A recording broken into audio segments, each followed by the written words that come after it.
Have you ever felt confused about PCOS, overwhelmed by conflicting advice, or no one has ever explained to you what's actually happening in your body? This is the video for you because once you understand PCOS and everything that you're doing, the food, the water, the exercise, the habits, it will start to finally make sense. One of the biggest reasons why women with PCOS struggle so much is that we just don't know what we're doing, right? Like we are finding so many different types of opinions and advice from our doctors, from things that are online, but without actually knowing what's happening inside of our bodies, we're just doing things because it sounds good in the moment. But doctors are not explaining things to us, and I will speak for my own self that doctors definitely did not explain things to me. I really didn't have a good understanding of PCOS until I was in my 30s. And so most of my life not understanding PCOS, looking up things on Google, it totally made things more confusing. Social media gave me so many different examples and remedies and opinions that made things confusing. So that's why I wanted to have this video today to give you that clarity and not that overwhelm. And so with PCOS, it stands for, you may know this already, but PCOS stands for polycystic ovarian syndrome.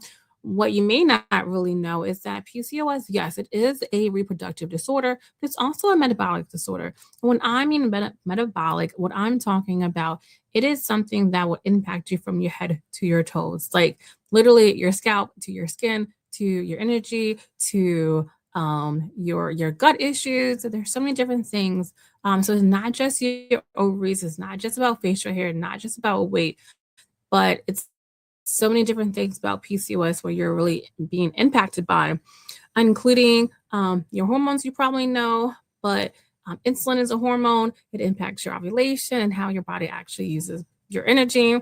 And there are four different types of PCOS, which is based on how doctors diagnose you. Now, we're not going to get into those details in today's video, but to be honest, the type of PCOS you have will not change the information I'm sharing with you. And so that's okay. We can skip that, we can skip that information and get that later for you.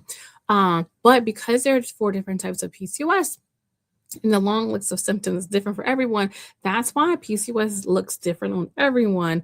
So some people may have irregular cycles, some people may not have. Some people have acne, some people have facial hair, some people have gut issues, some people can get pregnant, some people have a challenging time to get pregnant, some people have cysts, some people don't. So I know you get the picture, right? Like everyone with PCOS looks so different. But there are patterns, but that's why it's like a little confusing. And I'm going to talk a little bit now more about, so you're just to drive this in, your symptoms, it's just evidence and signals that something is going wrong inside of your body.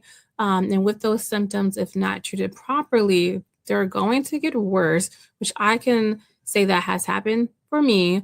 So I'll talk about that in another video, of course, but that's why I'm having this video now, so you can understand now, so you don't have to go through the things I went through where things are getting worse.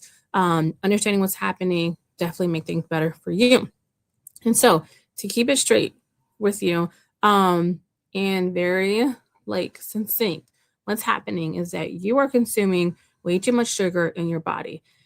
Now, the reason why, just know that your body is a bit more sensitive to sugar than other people. And so you have to be careful about how much sugar you are digesting and eating, having part of your diet. And so the high sugar causes high insulin. High insulin causes high testosterone. High testosterone is what's wreaking havoc in your body, those extra androgens. And so really it's the high insulin, but the combination of high insulin and high androgens, testosterone slash androgens, that's what's causing the issues. And now in your blood work, you may not see high androgens or high testosterone. That's okay. Again, PCOS looks different for everyone. You may have high testosterone, but still have a regular period. It's like the wackiest thing ever, but it is what it is, right? And so with the high testosterone, that causes an imbalance of LH and FSH. So LH is the hormone that tells your body to release the egg, but FSH is a follicle stimulating hormone that tells the body to grow an egg. And so, because of testosterone, that is throwing off that ratio, and that is causing some of our reproductive issues, irregular periods, absent periods, the irregular like patterns and bleeding, inability to get pregnant, or challenging times to get pregnant. And also, insulin is known as the growth hormones, and so that is causing the weight gain. And insulin is also a part of you getting your energy, and so that's why you're always so tired. And that's why no matter how much you eat, you could still be tired or having those cravings. And so when it comes to our PCOS bodies, we are insulin resistant. And so, and let me also be clear, insulin is not a bad hormone. It's neither good or bad. It is a hormone that we all need, because we don't have it, we will have type 1 diabetes. When we have too much of it, it's type 2 diabetes. And so our bodies are a bit more insulin resistant. So, in summary, the high sugar is causing the high insulin. The high insulin is causing high testosterone. The high testosterone is throwing the ratios off in the body. Now, like for example, women with facial hair, such as myself, what's happening is that testosterone is roaming free, doesn't know where to go. And so it's going to where there are testosterone receptors. And so we have testosterone receptors in our hair, and that's why we may have facial hair, or sometimes our hair grow a little thicker than other people. And also because there is this imbalance ratio between LH and FSH. Again, LH is what's causing the ovulation. FSH is what's causing our eggs to grow. Because we have that imbalance ratio, that is causing our body to ovulate immature eggs, because we don't have enough FSH. We're not growing eggs to the mature size. And then because we have high LH, we're releasing these eggs prematurely. That's why it could be challenging for us to get pregnant. That's why it is a leading cause of infertility in women. So now that you know what's happening, I want you to know that your body is not broken. It's actually doing what it's supposed to do. If your body is getting too much sugar, your body is naturally going to become insulin resistant. This is true for anyone. I'm not saying that any woman who is insulin resistant will have PCOS. That's not true. But what you're seeing is that your body is responding appropriately to the high sugar in your body. So I don't want you to think your body is broken. It's actually a good sign. Having PCOS is actually a good sign. That sounds so weird, and that is the first time I ever said that, but it is true. Having PCOS is a good sign, because it is showing, it is demonstrating to you that your body is working properly. Now, with this information, this means we have to adopt a lifestyle that's going to reduce our insulin, that's going to reduce our blood sugars. And so that means you have to create or choose habits and systems where you are, like I said, are supporting, lowering your insulin, supporting your hormones. And the areas that I will just talk about briefly, the best ways to lower insulin and support your hormones is going to be related to what you're eating. That probably makes sense. Eating, including supplements, drinking water, exercising, sleep, stress, and your mindset.